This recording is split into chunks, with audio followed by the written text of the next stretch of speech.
In 2019, director Taika Waititi and star Roman Davies gave the world a heart-wrenching comedy about the dangers of child indoctrination. In 2025, we try a whiskey that is clearly the top of the heap. The film is Jojo Rabbit. The whiskey is Barrell Dovetail Gold Label. And we'll review them both. This is the Film and Whiskey Podcast.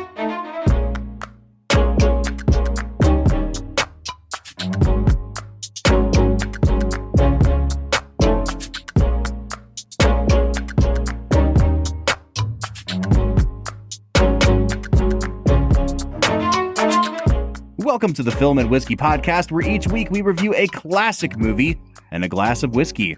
I'm Bob Book. I'm Brad G. And this week we are looking at the 2019 film Jojo Rabbit.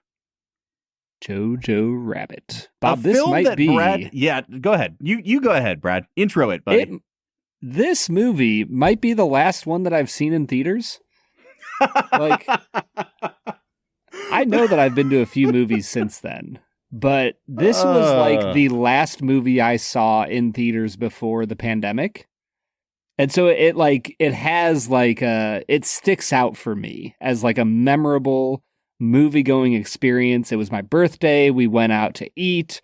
We went to see Jojo Rabbit. It's an incredible movie. I cried a lot. It's a meaningful experience for me. I love it when, I mean, you know me. I love it when movies have that kind of tie to just a really great day. Like, I remember all these things I did on this day. Back in 2008, I remember me and my now brother-in-law, Max, we went to go see The Dark Knight. And then after The Dark Knight, we had tickets to a baseball game. And then we just went and watched baseball. And it was a perfect day. I was like, I just, as long as I live, I'll never forget. Like, we saw one of the best movies ever. And then we went and watched baseball. What a day. Do you know what else I remember from Jojo Rabbit birthday? We were sitting at the sports bar eating lunch, and it was the day after a Thursday night football game where Myles Garrett took his helmet off or got it taken off and like nearly clubbed Mason Rudolph to death. Yes. Yeah. And literally we were there for like an hour and a half. They showed that clip a minimum of like 207 times. It was like they just showed it over and over and over again. And then I went and watched Jojo Rabbit. I was going to say, that's one of those things where like, I don't know if it implies anything when you start like associating violent acts in one area with violent acts in this movie. So I don't know, Brad. Who's to say? Let's segue away from that though. And let's just say this. This is a film that you have been really excited to talk about for a very long time. You've mentioned the movie Jojo Rabbit quite a bit. There was a meme that went around a long time ago on Twitter, and like the premise was guy who's only ever seen the movie The Boss Baby, and then his quote was like, "This movie's given real Boss Baby vibes." That's kind of how I feel about Jojo Rabbit and you. Like every movie we watch, you're like, oh, you know what? Giving me some Jojo Rabbit vibes here. I don't know what you're talking about, Bob. I've never mentioned this movie before. It's not one of my top movies of the last 10 years. There's no chance that I've ever told you about it. No, and there's no chance that I'm going to be the low man here today either, Brad, as seems to be my pattern this season. But in order to mitigate what I'm about to do to this movie, Brad, we have brought in a third person. We've brought in a guest. It's one of our very favorite guests, and if I'm being honest, one of our very best friends in the world of whiskey. It's our friend Zach Johnston. Zach, how are you, man? Doing well. I'm enjoying listening to you guys chatter and have a good time. I'm looking forward to talking about Jojo Rabbit because sounds like I'm going to lean towards Mr. Bradley G a little more than Mr. Robert Book. But otherwise, well, selling whiskey, having a good time. You certainly are selling whiskey, man. I don't know if you have been back on the pod since you officially transitioned into your new role, but you have been frequently mentioned on the pod in your new role with Blackwood Distilling Company. First of all, thank you for providing us with so much whiskey. That is absolutely delicious. We've been raving about the toasted rye. I really do think it's one of our favorite, just like everyday pours now, Brad. Yeah, absolutely. And the new 105s that you guys have put out, just stunningly delicious. Yeah, we're having some success with those toasted 105s. Like people are really latching onto them and sort of, it's the sort of thing where, you get so deep in the whiskey industry, and I'm sure you guys can attest to this. You kind of, miss the forest for the trees sometimes, and everything's got to be barrel strength or everything. If it's Scotch, it all has to be, 30 years old and blah, blah, blah. And you realize, no, you can, like most people out there, like things that are delicious, but still easy to drink and approachable. And, not to say for everybody, but sort of, that was our ethos with the toasted 105, both the bourbon and the rye, is barrel strength is the niche. It really is. It's such a tiny percent of the market. No matter what anybody in Texas or any steakhead says, I'm sorry, it's just not a big percentage of the market at all. And so this was our attempt at, can we keep the quality and depth and lusciousness of our toasted products at a little bit lower proof? And it just turned out, as we proofed it down, 105 was a sweet spot where we still kept all the depth without sacrificing anything, but also still making it just that little bit easier on the end. I love it, man. Yeah, Brad has actually been hoarding his bottle of the 105. I haven't gotten to try it yet. I'm super excited for it because every time we talk, even off mic, about Blackwood, he's like, dude, this 105 is really, really good stuff. So I'm excited for that. Guys, I'm also excited to talk about this movie, Jojo Rabbit. We've been vamping for long enough, and I think it's time for us to get to our first segment of the day, which we call Brad Explains. Brad's gonna give us the movie plot with only 60 seconds ticking on the clock. So let's go ahead and hear your take with this little segment that we call Brad Explains. Brad Explains is the part of the show where Brad breaks down the plot of the movie that he has just seen, often for the first time. Brad, we know that you saw this movie in the theater and had a lovely time with it. Have you watched it since the theater and prior to this viewing? This viewing was probably my fourth or fifth time watching it, Bob. Oh, wow. So this is a legitimate favorite film of yours. Yes. Okay. Yeah, and it's a movie that I have shared with people, and that's usually why I watch a film multiple times. It's pretty rare that I just sit down and go, I'm going to watch a movie that I've seen before by myself. But if I'm sitting with my buddies and they're like, oh, I've never seen Jojo Rabbit, it's going on. It's happening right then. Yeah, I get it. And dude, this, not to jump in here, but this film is weirdly almost too much fun. It's so much fun. I don't know. It's like a magic trick. Yeah. It is truly a crowd pleasing movie. And I guess, Zach, you jumped in, so I'm going to jump in now. I saw this movie for the first time at the Cleveland Jewish Film Festival, of all places to see this movie. It was prior to the film's release. And, I'll get invitations to press screenings of things that happen before the initial release. Never before and never since has one of those screenings happened as part of a film festival. And it was super interesting. I show up to the theater and everybody there except a couple critics that had been invited to this screening had lanyards on that they had just been going to films all day. And, Cleveland has a pretty sizable Jewish population. But as a film festival, we're not pulling huge, well-known films. So these people have been watching these tiny documentaries and independent films all day. And then we all just are sat for Jojo Rabbit. And it was the first 10 minutes or so, you could tell that they were still feeling out this is a silly comedy about Hitler. What are we doing here? And I would say by minute 20, everybody in the audience was bought in. It was such a fun time. And it's such a great communal movie. So, Brad, I totally get why this is one that you want to put on in a room full of people.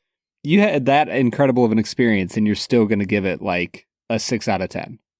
I'm not, actually. I really like this movie. I don't know that I would call it one of my favorites of the century. It's a good movie, though, and I am excited to talk about it. But Brad, your task at the moment is to spoil it for everybody who has not seen it yet.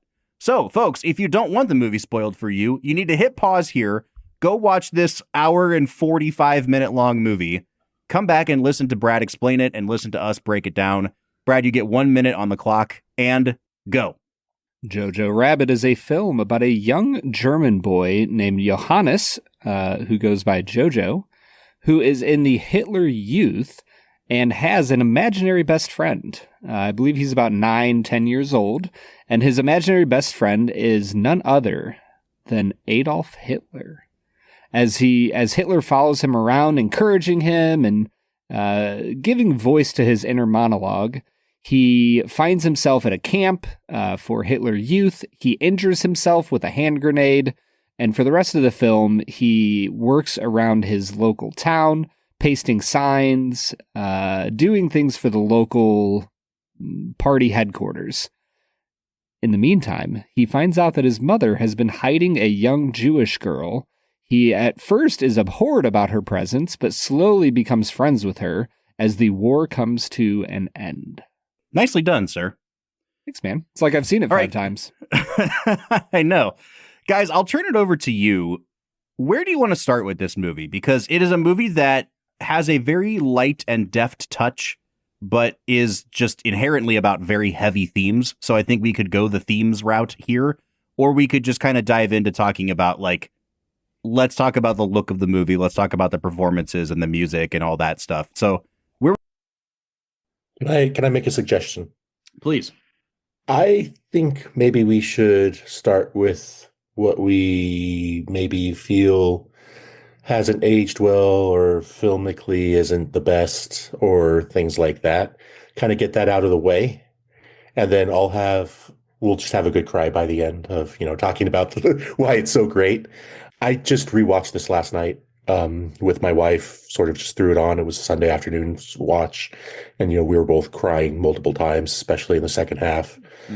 Watching it this time, though, you could really see what Waititi was mimicking in the editing and the script, in just a lot of Edgar Wright influence. Yep. Obviously a lot of Tarantino influence, obviously, because everybody's influenced by Tarantino. That's not a incrimination or recrimination or anything like that. It's also impressive what they were able to do with so little. I mean, we're talking about a $15 million budget, and he has a proper World War II scene in the movie. Mm-hmm. But it does feel small, which is, you could argue that, hey, when you watch the film afterward, and I'm sure they sat there and be like, oh, this feels small. Well, it is from a kid's POV. Everything feels small. It's like, does it though? Like, I feel like a kid's POV, everything would feel huge. Mm-hmm. And it definitely doesn't feel like a kid seeing a big world. It feels like a little kid in a little world. And it's not like it pulled me out of the movie, but it definitely felt like, oh, this is a small indie movie trying to be, a big boy. Yeah. And again, maybe that does play into the theme, and that's what they were going for. I don't think that's true, because I know they had to go film in the Czech Republic just to make the budget work and work with kids and shit. So, there's always budget restrictions. But I think overall, those are forgivable things because it's just the reality of the economy of filmmaking. And I would love to, I kind of feel like it would have been more interesting if had Taika made this film in 2012 when he wrote the script, as opposed to making Shadows and Wildebeest and Ragnarok and then this, because there was a bit of and this is me going a little too deep on the film stuff, but you could feel him trying to reach back after Ragnarok into being an indie filmmaker, but not quite having the sense there. It just felt like he was a little mushy in his filmmaking. Well, let me say this, and I don't think I've ever spoiled my final score on a movie so early on. I've been waffling between a 7.5 and an 8 on this movie. I think, just for the sake of argument, let's say I'm at an 8 out of 10 on this movie. And I mean that in every facet of the film. I feel like everything this movie goes for, it succeeds at that thing 8 out of 10 times. And then 2 out of 10 times, it doesn't quite land. And I mean that from everything from, the jokes, the sad scenes, the sets, the movements of the camera. You can tell that, to your point, after Ragnarok, going back to this style of filmmaking, how much the Marvel sense of humor has crept into the way the jokes are set up in this movie. And I think the film is actually at its best when it's going for way back in time, classic Hollywood kind of Preston Sturges influences, and even Mel Brooks style comedy in a lot of places. But then you have so many scenes where characters are basically just well, that just happened. And they're pulling the Marvel tongue-in-cheek, flippant kind of humor out. And it doesn't always mesh for me. It works pretty well. But I'm with you, Zach, in that I think that you can see the seams of it a little more than you might have been able to if he had jumped right into this after like Hunt for the Wilder People or something.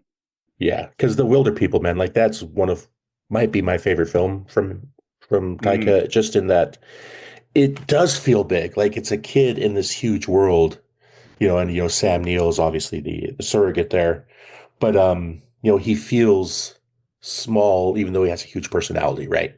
There's a little, like, I agree, and the sort of, it oddly feels like it should be a stage play sometimes, and then it goes wide, and it's not, and it's sort of like, well, there's a little jarriness to it. If I'm being like a super prick about like film notes, it's like he maybe needed another year or two to like get over the marvel of it all and kind of like settle out of it and let that. But again, I still think the film works. I still think there are amazing performances in this, and it is what I feel almost essential viewing, and to the point that like the Shoah Foundation uses this film to teach children, non-Jewish children, about the Shoah, because there are so few really, really poignant films about calamity in general, much less World War II, from a child's point of view, like truly from a child's point of view. And so I think that is massively important and can forgive all the nitpicky filmmaking stuff for that. I will say, though, I feel like Hunt for the Wilder People needs to be so huge because it's covering the vastness of this uncharted terrain and the vastness of the gulf between the dad and the son, the adopted son, and so on and so forth. Whereas this one does feel so much more intimate that, to me, like, the smaller setting makes sense. And the more you take on Thomas and Mackenzie's point of view of being trapped, stuck, you're in this tiny place. I don't know. I did not think of it in terms of being too small, partially because you start off with a really big, wide, huge setting of the camp. When, being with the Hitler Youth, it felt like there's unbound terrain for me to go explore and, have adventures in. And the more the realism of what fascism has done to his life comes to self-awareness for him, the smaller the world feels. I kind of felt like the movement there worked. Yeah, let me say this. I feel like Taika in this movie, this is where Taika, I'll say it, he kind of started to lose me a little bit with this movie and then with what he's done subsequently. In terms of like, I feel like his voice is getting away from him a little bit. And if I can put a really blunt kind of note on it here, this movie felt to me a lot, you made this point, Zach, if Edgar Wright directed Moonrise Kingdom, this is the movie you get. Like, it has the Edgar Wright kind of like smash cuts and whip pans and everything else. But then you have like some heavily Wes Anderson inspired cinematography, especially in those camp scenes. And I noticed it as well at the very end of the movie. And it was when I said to myself, like, oh, I think I like Hunt for the Wilder People better than this movie, but this feels more like a movie to me. It's when Jojo is being thrust into that final battle and starts to run away, and he like goes and hides in a hollowed out kind of like foundation of a building, and the way the camera just kind of tracks along with him, and then he stays in the center of the frame even when he drops down a level in the building. It was a very Wes Anderson kind of dollhouse shot. And I think that like it's good to wear your influences on your sleeve a little bit, but with the writing, with the camera work, with those influences, this one felt less like a purely Taika Waititi movie to me and more like Taika Waititi paying homage to 10 other things. Yes. And again, willing to forgive it, but I can't not see it. You know what I mean? And also, just for context, folks, this is the film he did in between Ragnarok and Love and Thunder. And I love Taika to death, but Love and Thunder is a mess. Like, straight up mess of a film. You like it or not, that's great. Like, you can find enjoyment in anything. Like, I like messy films that are unequivocally badly made that still work for me, right? Like, we all have our our beautiful messes. And it's sort of like, and then he did Next Goal Wins, which I really enjoyed because he kind of goes back to that pre-Ragnarok Taika Waititi. And sadly, nobody really saw that film. It was a huge flop, and it got some critical love, but that was really it. But and then obviously he was doing The Mandalorian as well after this, which is still in the system.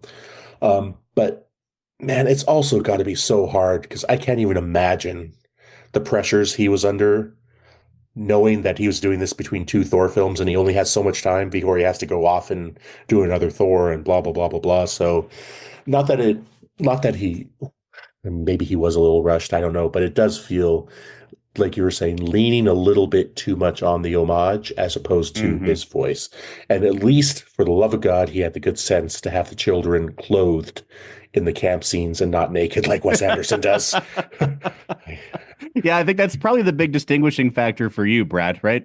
Yeah, we don't need to get into Moonrise Kingdom again. If you want to go listen to that episode, go for it. Yeah, I highly recommend not watching that movie because it is disturbing. All right. Well, I will say this, and this is immediately turning out of that conversation. Those are pretty much my negative notes on the movie. I think that there is kind of an overarching, like, 8 out of 10-ness to this movie. But I don't think I'm going to nitpick, like, individual scenes, individual jokes. If you go into it understanding that's how I feel about the way this movie works, then yes, like, 2 out of every 10 jokes don't land for me. That's still a pretty high success rate. And Brad, I'm curious because you've been a little quiet here. I'd love to hear you say more about like why this movie works so completely to you. Like it doesn't sound like you had some of the tonal whiplash that maybe Zach and I had at different points of the movie. What makes it feel so cohesive to you? I think that Taika does a really great job of allowing the movie to breathe at the right points. Like he gives you kind of a lot to start the film. You jump in, you follow him, he's screaming Heil Hitler to everybody he sees. And, he finds his way to this camp and he's running around and he's, strength of fox and wolf and, eagle and all these things. And then he blows himself up, which is one of the funniest. Oh, it's so incredible. And perfectly planted by the kid throwing the knife at the tree and it hitting his leg. Perfect plan and payoff. It's perfect. And things finally start to slow down a little bit when you meet his mom. Mm-hmm. And I think that's the key for me, is that throughout the film, the fanaticism of a child in the Hitler Youth is only slowed down when it meets with something deeper, right? And like the love of a mother, the relationship between family members, the memory of his sister who has passed away. Mm-hmm. Like these are the things that slow the camera down, that slow the pace of the movie down. And I think it's stuff like that third, fourth, fifth watch through I started to pick up on. And just like, I was already pretty high on this movie. I just really think they do such a masterful job of using the cinematography, the music, the lighting to like represent the inner life of this young child that has been squelched by, nationalism and fanaticism come to life because of the beautiful things in his life. Absolutely. And I think, this is obviously, we're spoiling this film, but the whole fact that his mother only exists in the second act, like she bookends the second act of the film in a great way, really does a lot of work of being that counterbalance of, we all have children. Your guys are a little younger than mine. Mine are already out in the world. And it is this thing where it's really, really, really hard to be a counterbalance when your child comes home and has learned something that is, morally wrong, or factually wrong, or but they're excited about it, and you have to walk that tightrope of I like you're excited about this and you're making friends and you're blah blah blah, but also don't forget who the you are, and don't sort of get away from that. And without going too deeply, both of my grandparents were in the Hitler Youth in East Prussia. They're Baltic Germans in what is now Russia and Lithuania and Belarus. And they ended up being ethnically cleansed to Berlin and ended up being in the Battle of Berlin.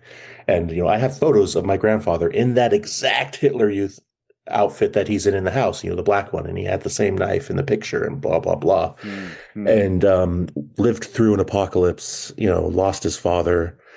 His mother ended up remarrying, and sort of my grandmother, who was basically Ilse's age at the same time, went through just some horrificness, especially after the war during the Soviet occupation. It's the sort of thing where they went through a correction of that fanaticism through apocalypse. Mm-hmm. Not to be blunt, but it was beaten and raped out of them. Mm-hmm. And, that's how they were corrected. And so with this film, it is that thing where it's like, where do you draw the line? Where do you be like, no, I got to get my kid out of here? I got to get away from this as much as possible without maybe not having anywhere to run. Mm-hmm. And so I think it balances, because Scarlett Johansson, first of all, should have won an Oscar for this role.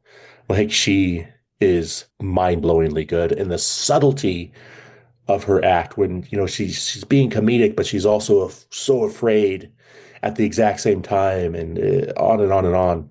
And just watching it, I've always, this came out in 2019. I had my first kid in 2009. So I've always had kids while this movie's existed in my life. But I think one of the reasons it adheres to me so much is what would you do? You're a parent with a child, and this situation is happening around you that's overwhelming. And, obviously the film points out that his father's been fighting the resistance abroad, and, she, is fighting the resistance at home as much as she can, which is another part of that story that gets left out a lot, because we like to look at Germany as a singular thing where, they all were fanatics, but no, there were people fighting this, and they lost their lives days and sometimes hours before the end of that war. Berlin especially, that was notorious for the SS hangman going around hanging people up until the last second. It's the sort of thing where this film, the way he works with Scarlett Johansson and Sam Rockwell in this movie is some of the best, I think, performances of the last maybe 2 decades. Yes, absolutely. Well, let me segue us then into talking about these performances, because I think, a pretty spicy take on these performances. And it requires us to set aside Taika Waititi as Hitler for a minute, because he's just being Taika Waititi as Hitler. Aside from just so you know, Bob, he is credited as Adolf. Sure. There's essentially 4 main actors then in this movie. So you have the 2 children, Roman Griffin Davis and Thomasin McKenzie, and then you have Scarlett Johansson and Sam Rockwell. And I think in order to get to my spicy take, I want to start with Jojo, Roman Griffin Davis, this young boy who I looked his Wikipedia up, apparently a Nepo baby of some sort. Both of his parents are in the movie business. He gives a really good performance for a child performance. And I do think, Brad, that we've established enough on this podcast that there's only really 1 or 2 child performances we've ever seen that you don't have to grade on the curve of child performances. Haley Joel Osment in The Sixth Sense is one of the best acting performances I've ever seen from anyone at any age. And I think Roman Griffin Davis is very, very good, but there's just a couple scenes with him that I'm oh man, I really wish that I could have gotten 10% more out of you, because it would have been the most impactful thing ever. And I hate saying that about a child performance, but he's almost there for me. And then it falls just shy of an all-time kid performance. Yeah. And that's the thing, is he's so good for so much of the movie that you 100% understand why he was cast. Yeah. He is incredible in the role of Jojo. I'm kind of with you that there's Can we go just full enough spoilers? life yeah. It's the scene with Scarlett Johansson's shoes that it should be the scene that makes me cry the hardest. And I think it's because I can see the kid trying to make himself cry in that scene that it doesn't work. Yeah. But then there's a scene later in the movie with Sam Rockwell where he does the little kid whimper when he's crying, and I freaking lost it, dude. It was so naturalistic. So it's just one of those things where there's a few inconsistencies in the performance. Yeah, and it's sort of it's why he won Best Screenplay and not Best Director. Like, yeah. It's sort of also evidently that was all reshot, all the winter stuff.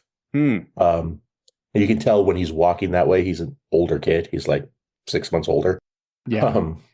And so I don't know what happened there and why they had to reshoot that, but it's 90% there, right? Yeah. Like, and everyone else is, in my opinion, at 100, straight up. I was about to say, man, my notes on Scarlett Johansson are a singular word: perfect. Sam Rockwell is the only person who has only secondary character who has a legitimate arc. And by the end of it, you're just like, why do I love this character so much? And Thomasin McKenzie is easily, I would put her up there. And Bob, you and I have talked about this. At what point do you kind of hit the non-child actor performance? Because I believe she was 18 when she did this movie. Yeah, she was, 18 or 19, right? Yeah, so not quite a kid performance. I think she just knocked it out of the park, regardless of how old she was. Every once in a while, I watch so many movies that, you see an up-and-coming person. She did this movie a year or two before this that was called Leave No Trace. It was an indie movie where she and her father are survivalists out in the woods, and they're being chased down because they're going to take her from her dad. She's so good in that movie that I was like, oh, this is one of those kid actors that is actually acting at the level of a grown woman at this point. And then she got this movie and it was like, okay, everything has been confirmed for me. And, her career is on the slow uptick. She's had some big roles. I feel like we're still waiting on that star making for performance from her, but she's just so good. And it was one of those moments where seeing this movie was such a validating feeling, because you see her in an even smaller role and you make a mental note, I'm going to remember this person because she's so good. And then, she's gone on to do bigger and better things since then. Yeah, the way she truly acts with her whole body, the tenseness, her holding back. You can see her holding back, shaking by tensing up, especially when the Gestapo's in the house, and even when she first meets Jojo, you can see her the rage is there, but she knows she has to hold it back because it's a kid and blah blah blah, and it's just that it's a fully three-dimensional performance. The first time I saw this, and every single subsequent viewing, when she says, "Break free, great Aryan, there are no weak Jews. I am descended from those who wrestle angels and kill giants. We were chosen by God. You were chosen by a fat man with greasy hair and half a mustache."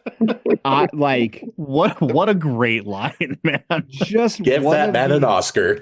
Yeah, one of the best written lines, paired with one of just the best deliveries of any line in the film. The Bible student in me was like, yes, wrestling angels, killing giants. Let's freaking go. Or even her first real line to Jojo when he discovers her and she comes out and he says, okay, well, or maybe the first scene where he asks her what Jews are. He's like, well, we're human beings. Or so she, unlike you, we're human beings. It's just something to that effect. You. Yep. Yeah. And it's just such a, every dialogue just was so good. And the same, I have to say, I know Sam Rockwell, I think his character got a lot of heat for being a little too out there. Yeah. But the detail, and this goes more into production design, I guess, and costuming, but the detail that they lay into his character, and again, this is going a little too nerdy, but this is a guy who's a hardcore war hero, and a lot of the commendations he has are really specific, as in he saved people's lives. And that's the sort of travesty of a fascistic organization run by idiots. It's anyone who actually has empathy and who is there to be intelligent and protect people, as opposed to just run into the cannon fire. They don't want them there. And so he's sent off to go do Hitler Youth stuff, even though he's a hero multiple times over. And obviously sort of a hero by the end as well, truly so. And And even, not to skip to the end, but Alfie Allen as his sort of assistant and their costumes at the end, and just the detail of they put all over them the pink triangles that the Nazis forced homosexual men to wear before they were sent to camps. And just those details where they were like, they probably had to put that on somebody knowing who they really were. And, it's a hell of a way to go out. Just to sort of Alfie Allen, definitely not his lover.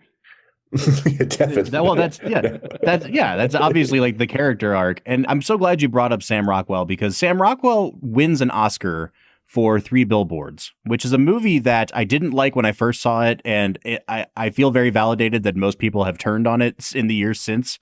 Sam Rockwell, innocent, I will say. But also, I felt very much watching this movie and then seeing him not get any recognition for it, that 3 Billboards kind of punished him from getting further recognition, because the characters are a little bit similar, I guess. But I think it's just Sam Rockwell being Sam Rockwell. And he's one of these few people that in everything he's in, he is very much a Sam Rockwell character, but he does it with such effortlessness. And he can so quickly jump to these places of deep empathy and connection. Brad, it kind of reminds me of, in a different way, but it reminds me of what we said about Paul Giamatti's skill in The Holdovers, that he's essentially just being Paul Giamatti for a lot of the movie. But why you book Paul Giamatti is his ability to just jump immediately to those moments that make you cry with the flip of a switch. And Rockwell does it here. And I think, guys, my spicy take here is that 2 people in this cast of the 4 main characters got a lot of attention. Roman Griffin Davis and Scarlett Johansson. And I'm not with you guys on Scarlett Johansson's perfection in this movie. I actually I'm fairly cool on her here, mostly because of the accent work. Also because this is the year that she does Marriage Story, and I just think she's a million times better in Marriage Story than she is here. But my spicy take is that the 2 wrong people got the attention for this movie, because I think Thomasin McKenzie and Sam Rockwell both should have been nominated for Oscars for this movie. And I guess we're splitting hairs when we're talking about who should have been Oscar nominated and who shouldn't have. But I've always preferred those 2 performances because I feel like they really do anchor the movie. Yeah. And also, my guess would be, because Oscars have campaigns, you have to choose to be nominated and do all that stuff. The Oscars have never and will never just randomly nominate the best person for whatever the category is. Right. It's never happened, will never happen. And because Sam Rockwell did just go through the film before with 3 Billboards, maybe he was just like, pull my name. I'm not doing that again. It could literally be that. That was, people were pissed off for the Academy not nominating Inside Llewellyn Davis for anything, especially Oscar Isaac. It was they chose not to go after nominations. So therefore, you gotta play the game. They don't get one. That's how it works. I'm sorry. It's sort of, I disagree, man. Scarlett Johansson has a hold on that role that is, I think, astounding, because there is just a subtle sadness to it, even when she's being funny, even when she's trying to, give her son valuable information about life. And she's always, there's only really a moment where she's she feels free, and it's when they're riding the bike and they see the soldiers coming back from the front, and she tells them to go home and kiss their mother, when she truly knows that it's almost over. And I think there's a nice, which is, really sad because of what happens next, but that's what makes it so tragic, because she's free in that moment for the first time, riding that bike with her son, and then you never see her again. Mm-hmm. And it's just whew. Yeah. For me, it's wild, because Roman Griffin Davis and Thomasin McKenzie turn in McKenzie turns in an incredible younger person performance. Davis turns in a really, really good one. Out of all the adult actors in this film, Scarlett Johansson and Sam Rockwell have to do so much heavy lifting. Because Taika's fine, but he's Taika. He is an actor but he is a very one-dimensional actor, and that's okay. Like he's a director, and he he's knows a producer, and he knows it. Yeah, exactly. We talked about Alfie Allen. He's fine, but he's not asked to do anything. Rebel Wilson, not great. I wish she was not in this movie. And there's so bad many casting. Bad casting. Exactly. Why no Oscar for director? Yeah. Yeah, exactly. And so I think when I look at Scarlett and Sam in this, we've already talked about Sam and why he's incredible. I think that when you watch Scarlett walking along a pathway, she's walking on the fence, the stone fence, and her little son is walking beneath her, like you feel this motherly love and sadness, and I don't know what to do because I know that if I try to tell my kid what's actually right, he and I might both get killed, as well as this girl that I'm trying to take care of. And my husband is off fighting a war that I literally cannot hear what he's doing. And the weight of the world is on her shoulders. And man, when she walks over and pulls the charcoal and gives herself a beard and screams at her son, you can feel the anger that she has towards the world, but that kid is the only person in the room that can hold it. And she lets it out on him, and she hates herself for it, and she doesn't want to do that. There's just so many things she does in this movie. This is, I would say, one of my absolute favorite performances all time. Wow. Yeah. And again, I'm a Marriage Story guy. What can you do? But let me say very quickly I love Marriage Story, man. ScarJo is incredible in Marriage Story. Listen, she's so good that she's nominated for both movies. She's nominated for Best Actress for Marriage Story and for Best Supporting Actress for this movie. That is a very rare feat. And I'm not trying to take anything away from ScarJo here. I think she should have won it for both. Kinda. Can I ask a question? Sure. So comedy, World War II, very rarely works. Very rare as well. How did the comedy work for you guys in this film? Yeah, it's a great question.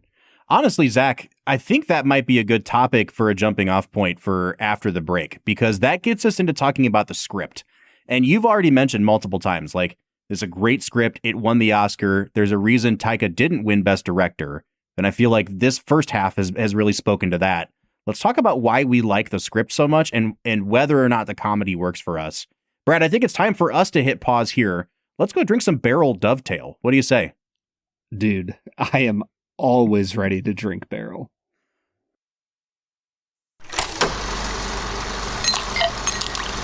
All right, so today we are checking out Barrell Dovetail Gold Label. Brad, we freaking love Barrell craft spirits around here. Again, Barrell, we are buyable. You can send us residual checks for the amount of publicity we give you. I just want to put that out there.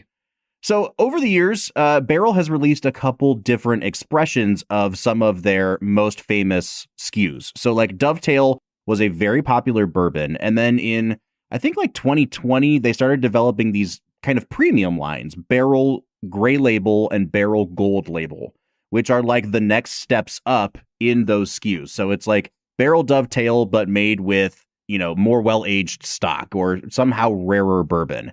And that was Gray Label. And then they came out with the Gold Label version of Barrell Dovetail. Now, this is made from whiskeys that are finished in rum, port, and Cabernet barrels. They're distilled in Indiana, Tennessee, and Canada. So for our Canadian friends, we're working that in here. It's not bourbon. Oh, Canada. Now, crucially, Brad, the proof point on this is 140.18. This is a hazmat level bourbon or hazmat level whiskey. This is some hefty stuff.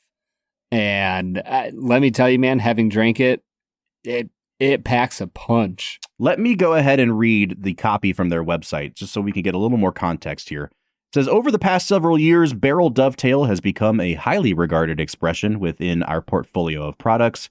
After the success of the Gray Label version, we decided to apply the concept of Dovetail to our oldest, rarest stocks. Gold Label Dovetail is created with the same finishing and blending method and incorporates whiskeys that are aged for up to 25 years. So this is a super premium, super rare whiskey we're drinking today. 140 proof. I am prepping my taste buds. Brad, I'm going to stick my nose in this glass. If I pass out from the ethanol, you know what to do. You just keep vamping, man, until I come back. Sounds good, man. This nose is stunning. Now, I will say, normally with higher proof whiskeys, I give it a chance to clear out before I write a note of ethanol, because I don't just want to say like, it smells like ethanol. It doesn't matter what you do, man. This one has ethanol to it. It has a bite. It's 140 proof. Put your big boy pants on because we're going for a ride. Once you work yourself through a little bit of the ethanol, there is caramel. There's like a really nice, strong cinnamon stick vibe. It gets a little bit creamy the longer I spend time with it. And it reminds me of almost like a strawberries and cream. Like it has a little bit of fruitiness to it that I did not expect. I'm going to give this an 8.5 out of 10. I really, really like this nose a lot. I like this too. I wonder though if I need to let it sit in the glass a little longer to open up because it's so ethanol heavy. I like it, but I would say initial impressions are that it's not super complex on the nose for me. It's like ethanol, and then you push past that, and it's really dusty oak. It's, exactly what we expect from a well-aged whiskey. Super dusty. Like, I really, really like it in that sense. And then I push past that, and I get that cinnamon note you're talking about, and it gets a little bit of almost like a root beer kind of, what is that, like sarsaparilla to me. I like it, but again, for something that I know how much this costs, I'm a little bit like just a tiny bit let down by how not complex I'm finding the notes on this nose. Now, again, like it might open up a little bit and I might start getting some of those like port or Cabernet notes. But for me, I didn't get any of the wine influence on the nose. Brad, did you? Not especially. It feels a little bit rich and kind of decadent, but not in a like grape forward, earthy wine flavor. Yeah, so I actually think I'm going to set expectations a little lower here and then hopefully get wowed by what comes from here. I'm going to give it a 7.5 on the nose. I think the palate is where this really turns into a superstar. Like, there is oak on this in a really beautiful way. It's got coconut, there's brown sugar, and it really feels like there's this like dark cherry syrup, just deliciousness going on. I think that the palate here has so much to offer in so many beautiful ways. It has a little bit of nuttiness to it. I cannot speak highly enough of this. I'm going to give it a 9.5 out of 10. Yeah, I think I'm going to come up to, I'm at an 8.5 or a 9 on the palate. I'm deciding as I talk here. The grape influence is right there from the beginning. Like what was not there on the nose is there on the tip of my tongue. Really, really nice, bright grape notes there.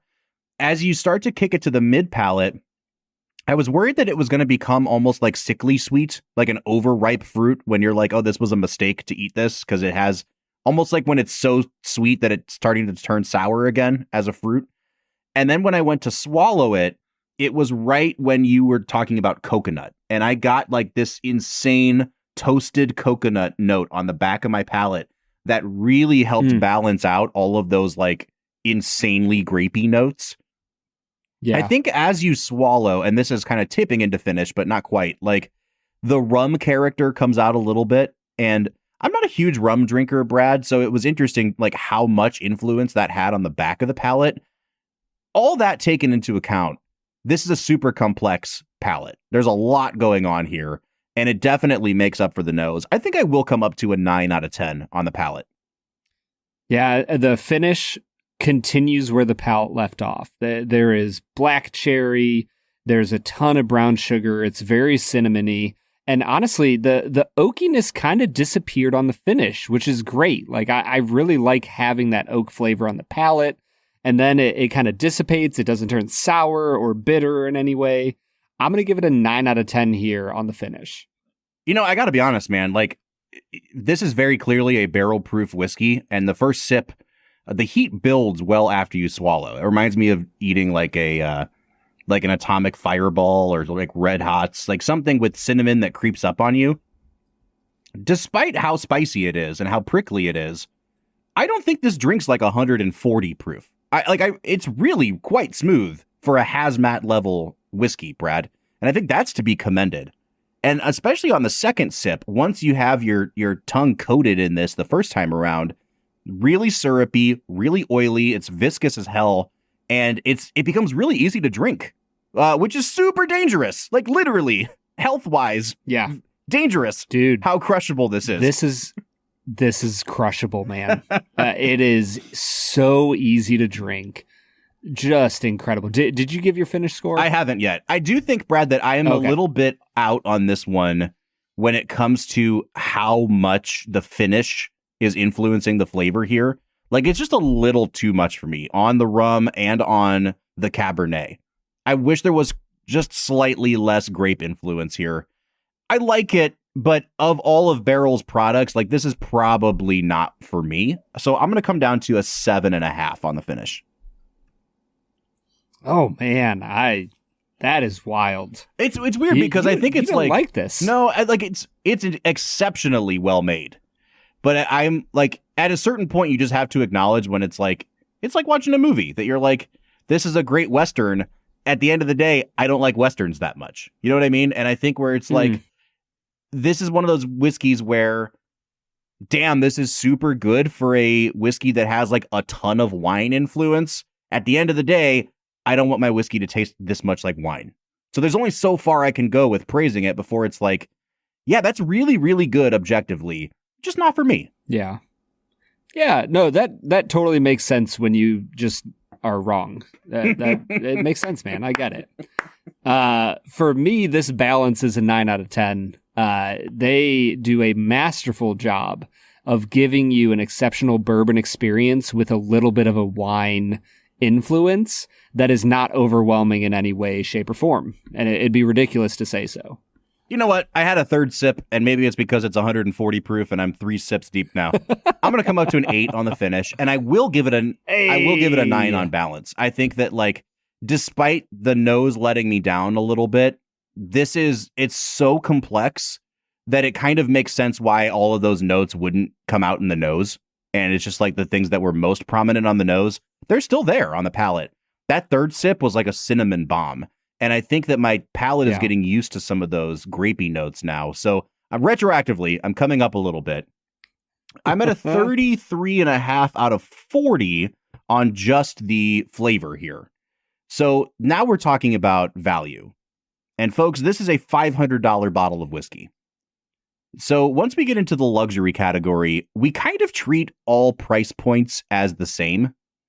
Because if you are a luxury whiskey shopper, you're no longer deterred by price. It could be $300, it could be $1,200, and if you want that whiskey, you're going to buy it. So, taken as a quote unquote premium whiskey, Brad, where do you think the value lies on this one? 8 out of 10.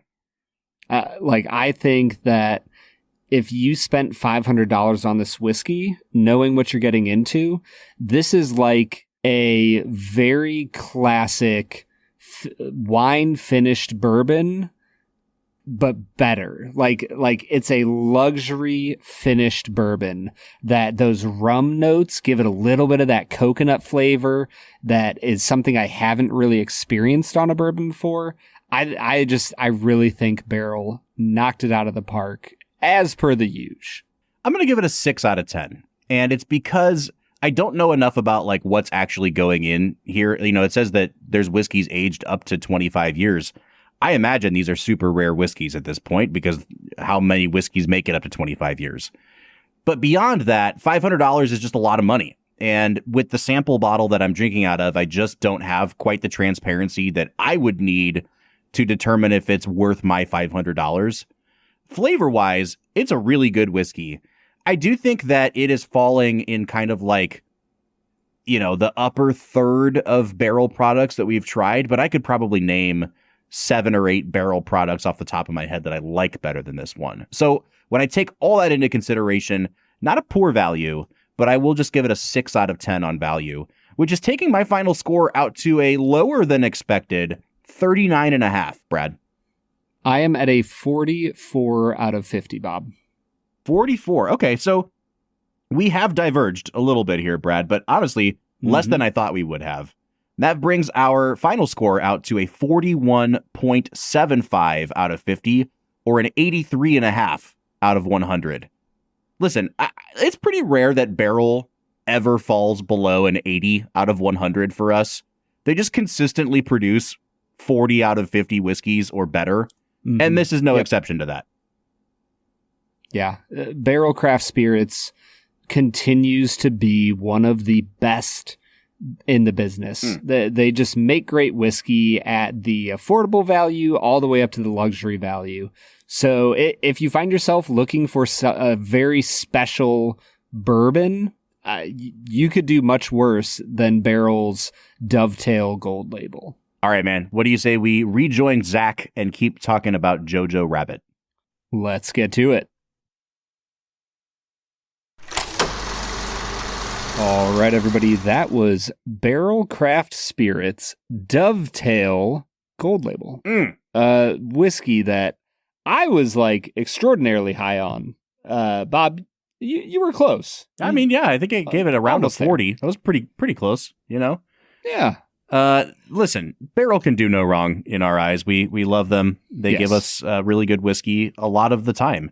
And speaking of things that can do no wrong, how about my record this season at 2 Facts and a Falsehood? Brad is gonna try to stump you, Bob, to alright and what is wrong. 2 facts and a falsehood. I mean, doing no wrong would imply that you're perfect on the year. 2 Facts and a Falsehood is the part of the show where Brad presents me with 3 items as fact about the making of this movie, one of which is a complete lie. Brad, I am coming off of an L last week on our Moneyball episode, so you're right. I have done wrong, and I don't really know what else to say there, but I feel like I can redeem myself this week, especially with Zach here. Zach dives deeper on film than I could ever hope to, and I say that as a threat, Zach. Don't lead me astray here, man. I'll do my best. All right, Brad, hit me with those 2 facts and a falsehood. Fact number 1, director Taika Waititi discovered in his research that World War II Germany was very vibrant and fashionable, and was interested in shying away from traditional war films that presented it as dark and dreary. Fact number 2, director Taika Waititi remained in his Hitler costume throughout large portions of the film's production, sometimes wearing it on days that he was not even being filmed. Fact number 3, in one scene, director Taika Waititi's Hitler character appears in a traditional Native American headdress. Hitler himself was a fan of German writer Karl May, whose most famous books were supposed autobiographical tales set in the American West, featuring an Apache man named Winnetow. All right, Zach, my gut reaction is that number 3 is true. Brad typically doesn't go to that much effort to lie to me, so I'm going to say that one's true. Sure. The one that's sticking out like a sore thumb to me is number 2. I feel like as goofy as Taika is, he's not the kind of provocateur that would purposely dress as Hitler all the time. Like, this is not a Sacha Baron Cohen kind of a thing. No. And I kind of feel like that one might be the falsehood.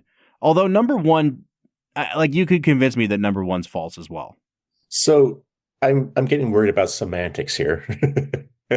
Because with number 1, I feel like, Brad, you said Taika was looking back at the time and the vibrancy of it, where I feel like that might be correctly the costume designer was looking back at the time and like saw the vibrance of it and wanted to emulate that as opposed to Taika. I don't know if that's too semantic. Also, with number 2 is even on days he wasn't filming, he might still have been in the wardrobe for, doing coverage and, acting against, the kids. So he might have been off screen, might not have been filmed that day, but he was still in the, the tunic. I love when you guys get lost in the sauce. It's just great. Brad or Bob, I do agree with you. I cannot see Taika Waititi just wearing that costume for the sake of wearing that costume. Like he Yeah. hated playing Hitler. Like very famously, the whole thing. He was like, "Did you do any research?" He's like, "No, I didn't do any research." Like, what are you talking about? Like, that's ridiculous about like Hitler's mannerisms and stuff like that. He's like, "No." So I just can't see him unless again. I'm getting too lost in the sauce, as Brad said. Here's my last. I think I'm going to go with number 2 because you were even mentioning off mic a bit ago that Taika has done a lot of filmmaking and promotion in Berlin, and so he knows the area well, I would assume. And I feel like I've never been to Berlin. I've been in Germany, but I've never been in Berlin. I know that it was considered an epicenter for like elegant, high fashion. Like it is one of the founding areas of like the Art Deco movement. Hugo Boss, baby, did all the uniforms. I would be surprised to learn that he was surprised to find that out. It seems like a well-known fact. So yeah. I'm going to assume 1 is true. Brad, I'm going to lock in number 2 as my falsehood. You guys have correctly sussed out the falsehood. Woo! And it only took us 14 minutes, Brad. That's right. I mean, it just like I can't imagine him. I imagine him like finishing his scene and tearing that fucking shit off of him and just being like, "Get this off of me." Yeah. Like, I mean, he's still going to hang it up for wardrobe. Don't get me wrong, but you know what I mean? Like, yeah. He was asked multiple times, like, "What's it like being, half Jewish and playing Hitler?" Why would you want to do that? And he's like, "I can't imagine a better FU to Hitler than to have a Jew play him." Yeah. Well, so that's a great segue out of this and into what we were going to talk about here.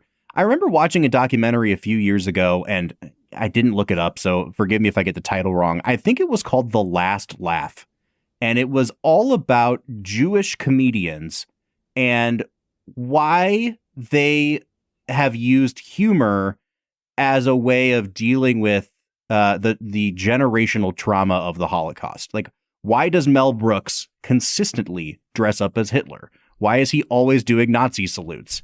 And it was such a fascinating exploration, especially of American Jews and how they responded to that. But then there's a part in the movie where they show like the producers or something to like Holocaust survivors. And they're like, what the f*** is like, they're so angry. They're like, this isn't fun. Why? You can't make that man is the devil. You can't parody the devil. You weren't there to see the atrocities. And it was such a fascinating exploration of like from culture to culture, they have this shared heritage and background, but some of them deal with it by lampooning it and softening its impact by making it ridiculous. And to others, it's like, obviously the Nazis aren't sacred, but what happened to their ancestors is you can't desecrate their memory by making fun of it. And I think that's a great segue into what you were asking us about, Zach, the humor in this movie, because I think that there are moments where it's very pointed and especially when you see the written word. I think it's a brilliant script to read, like to physically read. But then there are also moments where it tips too far into the Marvel-y stuff, where then it does feel like you're being too flippant with a really serious subject here. Brad, I'm curious what you thought about the comedy. I think it works really well. To me, this was actually Taika at his, maybe not most, but more restrained. Mm-hmm. I thought his use of comedy was solely aimed at Hitler and like actual Nazi fanatics, right? Like there is no humor that bites towards Thomas and Mackenzie, towards Scarlett, towards Sam Rockwell. It only hits towards, Taika's version of Hitler, towards Rebel Wilson, towards some of the Nazis that really take it seriously. So I thought it worked really well. I mean, there's definitely humor with Rockwell and Alfie Allen. Sure. When Alfie Allen brings in a whole bunch of farming shepherds, when he asks for German shepherds and screams at him and then immediately turns and is like, "I'm so sorry I screamed at you. It's a stupid name for a dog. you did the best you could. Like, Yeah. that is hilarious. That is a hilarious sequence that I'm glad wasn't left on the cutting room floor because, yeah, it pays off later. But again, it doesn't even have to. You don't need that plan for that to pay off anyway. Sure. Because of the Volksroom and all that. But I'm so glad that was left in because it is just so absurd and perfect. And when he's showing Jojo his drawings for their uniforms, and he's like, and this is all trademarked, by the way, or copywritten. And Alfie Allen leads enemies. That means you can't write it. It's just. I do think that they do, like, by pointing out how insane the stuff that the Nazis were teaching their children about the Jews were, like, it allows it to be ridiculous from the get-go. And it's never really vocalized by the adults, even when the Gestapo show up at one point. You know, like the humor there is just in how much they say Heil Hitler, but you don't really see them tipping too much into the, like, Jewish stereotype stuff that comes out of Jojo's mouth. And when he's first interviewing Thomasin McKenzie's character, and she's like giving him like the history of Judaism, which is complete, BS. And she says something like, I wrote it down. In the beginning, we used to live in caves and we were creatures with one thing in common. And Jojo's like, stealing the ends of penises. That was one of my favorite lines in the whole movie. Yeah. She's like, what? Just... No. He's like, oh, so you don't steal penises? It's fantastic, man. And I think that Taika is smart enough to know that, like, putting ridiculous statements in the mouth of an innocent kid, a super naive kid, allows you to both laugh at the ridiculousness of it and forgive the kid for parroting it, but also know the whole time, like, the underlying evil of how that's being disseminated. It's a really nice balance. And I agree with both of you. And I actually have a point to make about the Heil Hitler stuff. The absurdity of it, like the absurdity of dumb people getting to create the culture. And so just a very quick story. You guys can cut this out if you don't want it in. But my great grandfather was a grocer and importer in Danzig in the 1930s. Became, had to go into the Wehrmacht because everybody did. And his job in the Wehrmacht was to import products and then send them out to the front. And so he sort of ran a depot, right? And one day he was going through his schedule and a guy came in and the Heil Hitler had, because every time someone came in, the greeting was Heil Hitler. It wasn't hello. It wasn't, hey, how are you doing? It's Heil Hitler. And at the end of the day, he was sort of tired and he was a jokey, funny guy, like a sort of boisterous, funny guy. And he said, you know what I need? Or the guy came in to sort of collect whatever. He says, I need a spring under my arm because all day I'm just going, Heil Hitler, Heil Hitler, Heil Hitler all day. So that guy went to the Gestapo and reported him for making a joke about Hitler. What? The next day, he woke up to go to work, was intercepted by the SS, and sent to the Eastern Front. And this was in late 43, early 44. And so he ended up on the Eastern Front until obviously the fall back all the way to Berlin. So he was on the front for 18 months, survived amazingly somehow. And so he was sent to a slave labor camp, and basically that was a death sentence at the time. Like nobody knew that they'd be released in 51 or 54, whenever they did release the men from those slave camps. And so around 49, he decided to escape. And the way he figured out he could escape is if you got injured, he was in a salt mine. And so if you got injured, they just throw you out of the camp and let the wolves and bears eat you because there's no way you would survive. And so what he did is he took a jackhammer and he put it through his calf. So he was injured, knowing that they just throw him out of the camp. And so somehow he survived walking back from Siberia to Berlin in 49, got home, saw his son one last time, and died the next day. Wow. And he was 42 years old. Oh my gosh, man. And so that Heil Hitler scene, the absurdity of that is hilarious, but also like, that was real. Like, can you imagine your life where every single time you see someone, you have to do something that's stupid. Yeah. Yeah. And then your life depends upon it. Yeah. Well, and the commentary of like the people who want to stop humor, the people who want to, you know, suppress any form of comedy about themselves, like it's not a good look. Zach, have you ever seen As Far as My Feet Will Carry Me? I have not, no. Oh, so it's a film about a German POW in Siberia who walks through Siberia. He goes down to Kazakhstan, through Turkey, and then back up.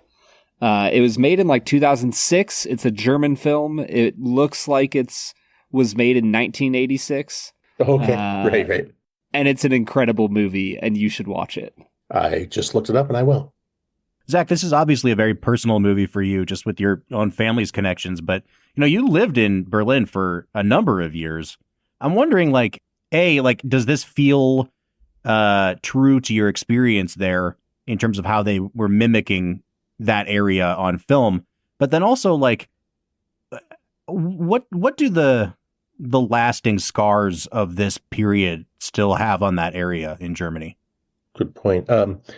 It very much looks like that area. It was shot just over the border in the Czech Republic, but it all looks the same. Like, not to be flippant.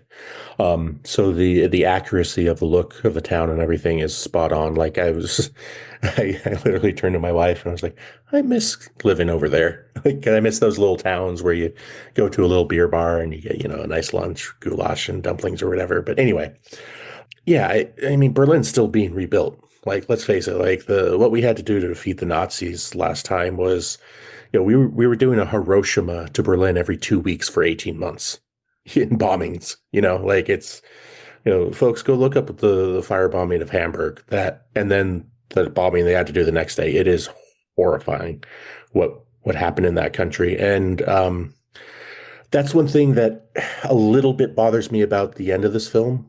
Not to sort of jump ahead, but I know she says, you know, dance when it's over and it's great and everything, but it's like, those scars don't go away. I mean, I had a cousin, my family mostly immigrated to Canada, then to the United States when they finally let them in. And I had a cousin who was like an aunt, you know, generation up, my grandfather's cousin who was like an aunt to me.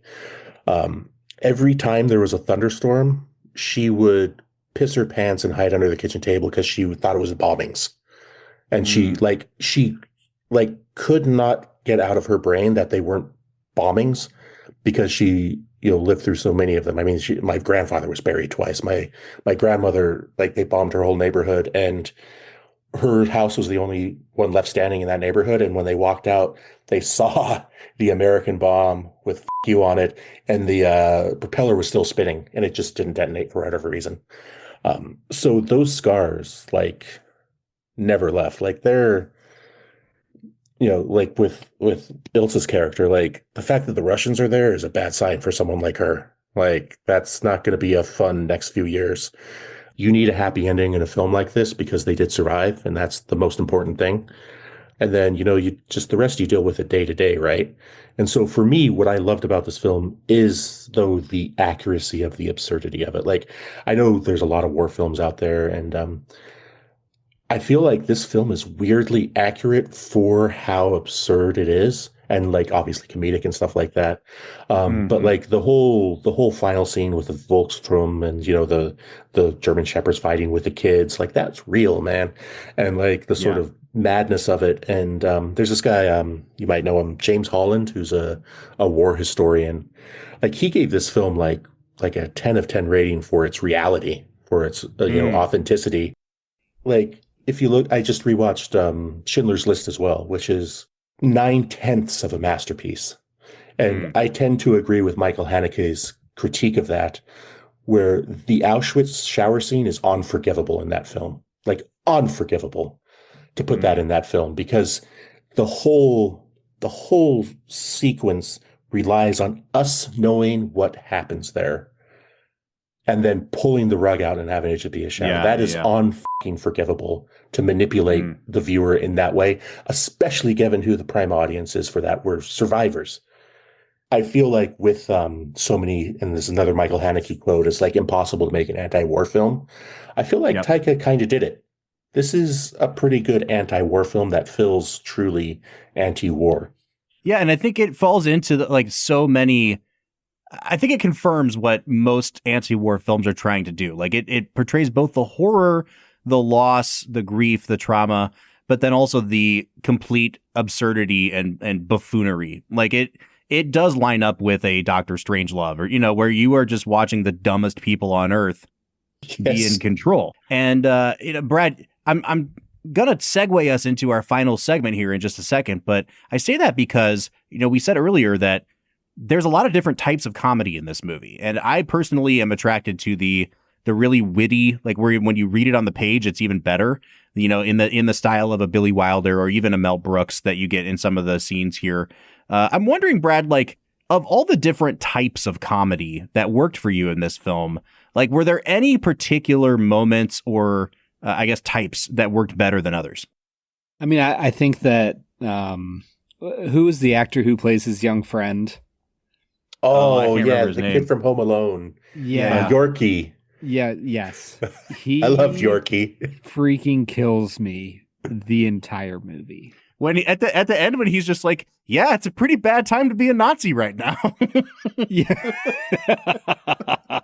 Just when he shows up wearing that cardboard uniform. Yep. Yeah. And then he runs away and be like, this doesn't feel right. Yeah. Yeah. My favorite line, perfect. I wrote down the whole line, is when, give me a second to pull it up. When he says, there are bigger things to worry about than Jews, Jojo. There's Russians somewhere out there. They're worse than anyone. I heard they eat babies and have sex with dogs. I mean, like, that's bad, right? And Jojo's like, sex with dogs? He goes, yeah, the Englishmen do it too. We have to stop them before they eat us and screw all our dogs. That was the moment where it was like, it's such a stupid thing to believe. And it also goes to show how anyone who was, but like the propaganda of anyone who's opposing the Germans is automatically like a demon who eats babies and sleeps with your dog, Right, because he heard that from an adult. An adult told him that earnestly. Yeah. And that's just like, oh my God. But also, like, I love Yorkie as well because he's just like, I have a girlfriend now. He's like, oh, good for you, Jojo, like really sweetly. And like at the end where he's like, I think I need to go home and see my mom. I need a cuddle. That's the key for me in this movie is that the line that you just read, Bob, is in the midst of the final act of the film where Taika takes you on this horrific journey through the conquering of Berlin. And you just get to watch, like you said, these German shepherds, like fighting alongside children who are wearing cardboard and are being given grenades and pistols. And like, it's the clash of horror and humor that makes this movie so freaking great.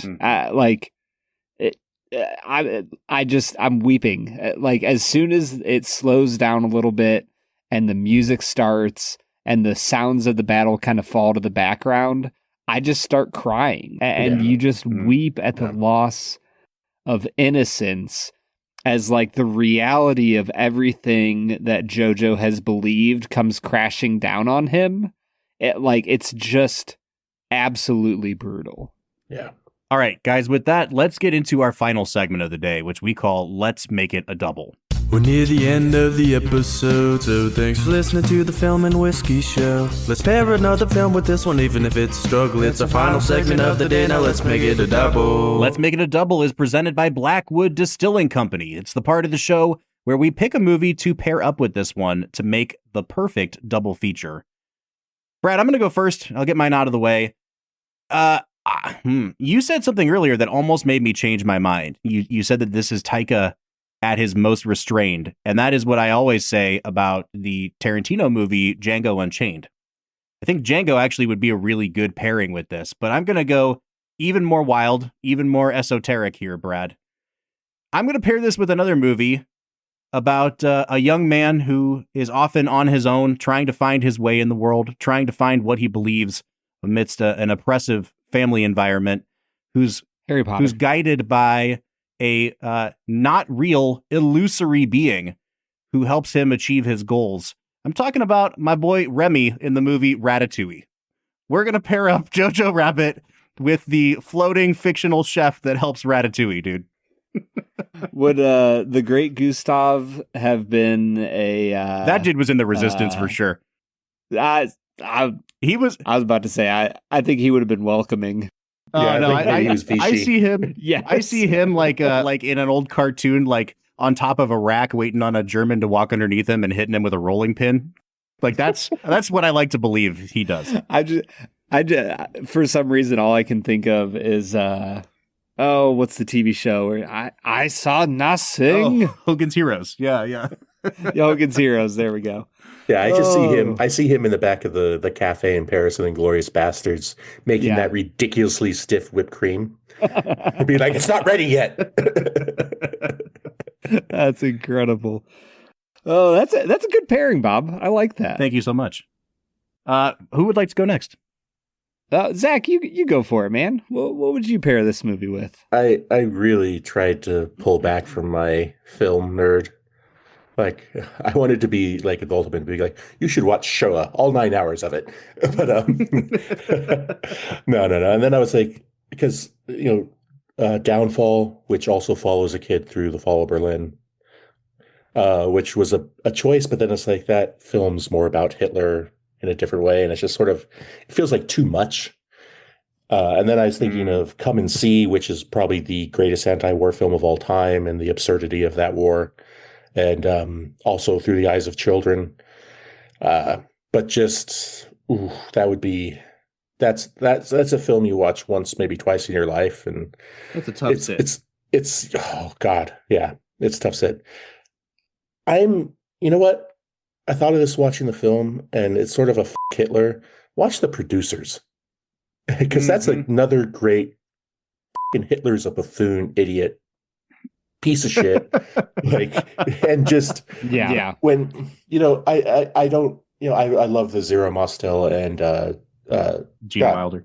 Gene Wilder, thank you. I almost said Willy Wonka version of it. But I'm also a huge Nathan Lane fan, and his version with Matthew Broderick's great as well. Oh, it's such a good musical, man. And I do think the music is a little bit better in the Nathan Lane Broderick version, because they're just it's better. It's just better music. I'm sorry. It's the same music, but done better. But Springtime for Hitler, when Hitler comes out and just like, I was just a paper hanger. It's so good, man. It's the perfect compliment to Taika's Hitler, and also lighthearted enough where you can have another laugh. Because I feel like with Jojo, you're gonna laugh and cry, and then with the Producers, you can just really just laugh and let it all go. And I for me, The Producers is the perfect pairing for this. Man, I try to get to the end of our episodes without having spoiled my Let's Make It a Double, and technically I didn't. I was going to pair this with Dr. Strangelove. It just feels like such a great pairing of the farcical comedy of what happens when you take yourselves too seriously. Obviously Cold War, World War II, two iterations of a similar war, I would say. So I just think that those would be it would be a very funny back-to-back experience that would weirdly make you think about the world a lot. All vibes, baby. Brad, there's a really great movie that came out maybe 5 years ago called The Death of Stalin. It's a satire movie that is like right in the vein of this, like almost pitch perfect to the exact same tone of this movie. And it's just about like all of the backstabbing that happened after Stalin died, and like all the members of his cabinet are trying to like take control of the Soviet Union as it's falling apart. And like Steve Buscemi is the lead role, and Jason Isaacs, the guy who played, not Jason, is it Jason Isaacs? Something Isaacs. Yeah, who played Lucius Malfoy. But like everybody in that movie speaks in their own like regular accent. So like Steve Buscemi's just like an American. playing a guy that's, named like Boris something or other. No, he's Khrushchev. Steve Buscemi is playing Oh, Khrushchev. that's right. He is Khrushchev. That's right. In a ridiculous like belly with no fat suit. So it's just does he have like the birthmark? Oh yeah, he's got no, that's Gorbachev. But he's got like the Khrushchev hairline, the belly, but skinny. Right. He's like being It's shit really on funny. You would like that movie a lot, Brad. Everyone. I'm in, man. I'm ready. And it's just Buscemi right. being like he's in a Tarantino movie. It's great. Yeah, it's just regular Steve Buscemi. All right, guys. So those are all of our Let's Make It a Double picks. I hope that we have given you a plethora of movies to go watch. No matter what you choose to pair this movie up with, you can always make it a double with Blackwood Distilling Company. We're lucky enough to have the man, the myth, the legend here with us tonight. Zach, once again, thank you so much for everything Blackwood has done for the show this season, but for this freaking delicious whiskey too, man. I was gonna say, if you were gonna drink a Blackwood whiskey with Jojo Rabbit, which would you pair with it? I think I got to go toasted 105 rye. I poured one over a rock last night as I watched this movie, actually, and it went down nicely. The wife enjoyed it too. There you go. All right, guys, let's give this movie some final scores. Once again, I will go first because I'm the low man here. I think I'm going to land at a 7.5 on this movie. It's a really good movie. And come on. I like it a lot. I think it just misses the mark in enough ways that I'm with your point earlier, Zach. If he had another year to get his bearings about him again, I think we could have been looking at a 10 out of 10 for me at least. But I'm going to be at a 7.5, Brad.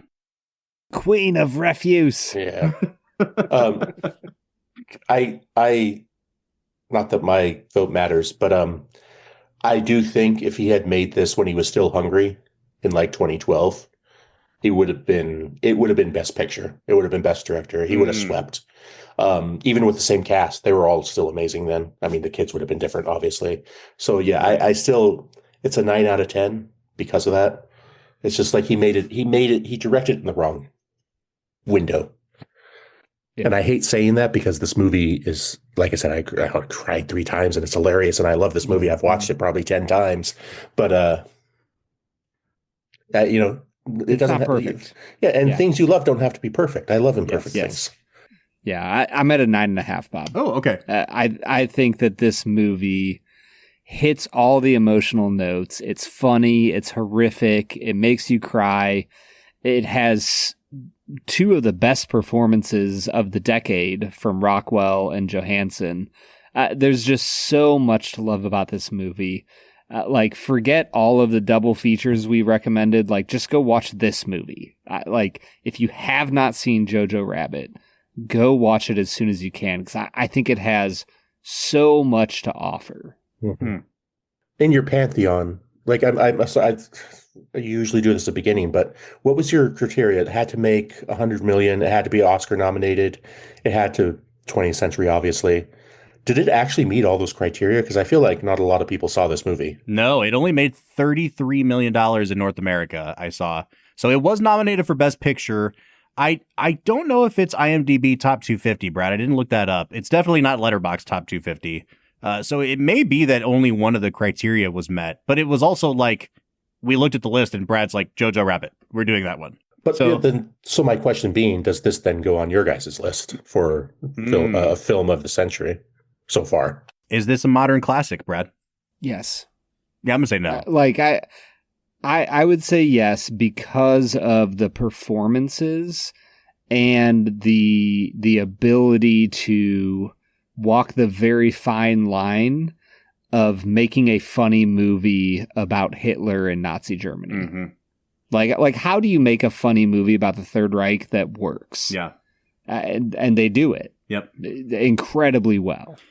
And I think movies like this are kind of sadly getting more urgent. Brad, we were talking yesterday about Gen Z and their relentless need to have characters look right down the barrel of the camera and say, this person did a bad thing. We need you to know that this is bad. And I feel like this movie, it's a pretty good example of that.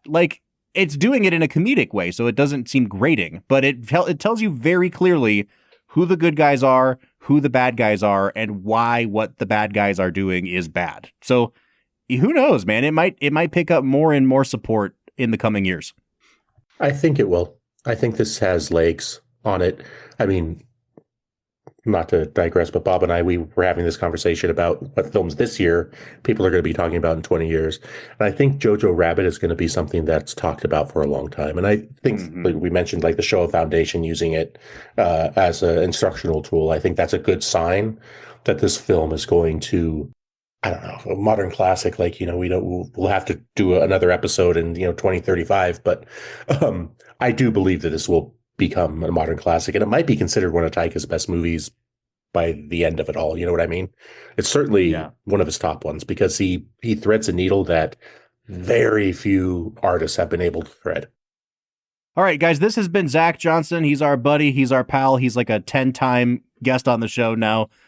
Zach, where can we find you? And maybe spoil one thing that's coming down the pike for you. So I'm still on IG a little bit. ZTP Whiskey, or I also run our Blackwood Distilling IG. You find what I'm doing there. So we are expanding. We're going to be in Colorado soon.